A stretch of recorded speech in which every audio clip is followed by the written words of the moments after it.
Mr. President. I've got a quick comment, some feedback as a native Texan, someone that I grew up bringing my kids to a camp very near the affected camp now. Thank you on behalf of Texas. I've gotten hundreds of messages that want to thank. It's if you're in the cabinet room, you can tell the president and his team on behalf of Texans, thank you so much for the quick response and the loving, the hugs. I saw that you gave. Two quick questions. I saw a Palestinian senator. His name is Schumer. He's a great Palestinian. No, he's a Palestinian. He's become a Palestinian. He's abandoned the Jews. But I saw him say, it's Trump's fault. Yeah, that's right. It's Trump's fault. He was actually, do you ever see Jon Lovitz, the liar? Where he goes, yeah, I went to Harvard. That's right. This was Schumer. He goes, yeah, it's Trump's fault. That's right, it's Trump. I actually saw that stupid guy try and blame it on me, and I said, man, that's a tough one to take.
But his career is limited because I hear AOC is going to beat him, and she's no bargain either, by the way. Go ahead.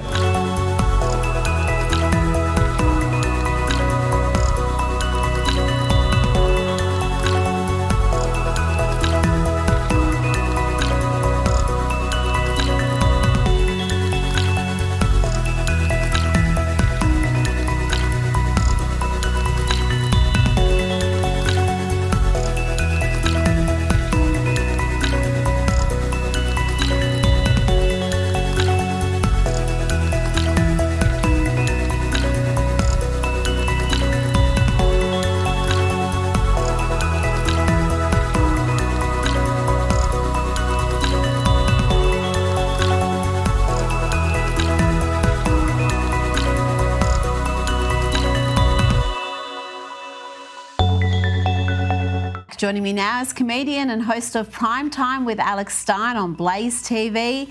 Alex, I've played footage tonight of some truly reprehensible characters saying reprehensible things about the deaths of more than 100 Texans, including dozens of children after flash flooding. We've seen a sick eagerness to weaponize this tragedy to attack Donald Trump, but also a cruel, callous disregard for human life because that human life happened to be mainly white. We're supposed to stop the world and stop everything we're doing to go and hunt for these little missing white girls. Now that's Sade Perkins. Alex, are you shocked that even a tragedy like this, a natural disaster, is fair game for these race baiters?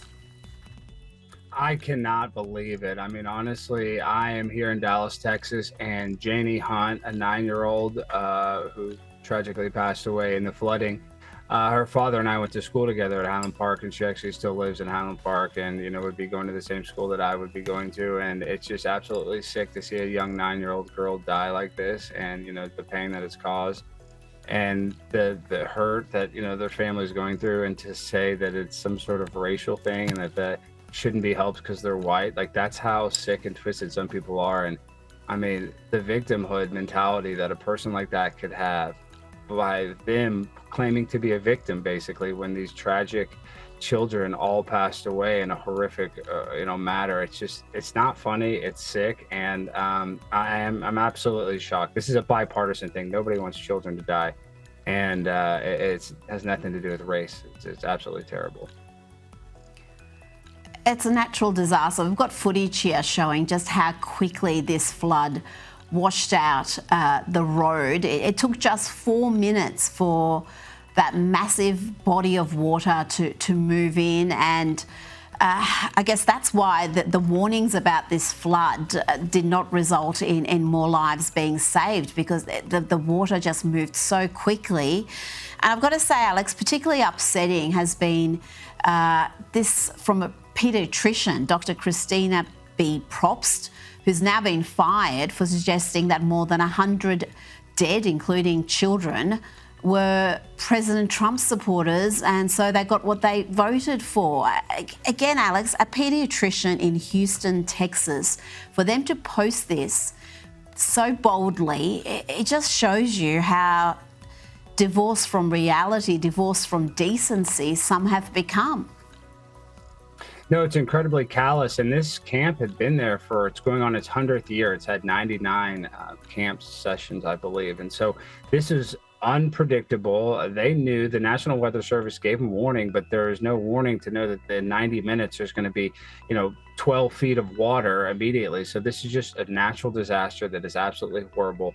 But for people to blame it on Trump because they want to try to use this political theater to get their point across, they're absolutely sick. And I'm actually not surprised that it's a doctor, because that doctor is mad, and they probably see a lot of loss of life.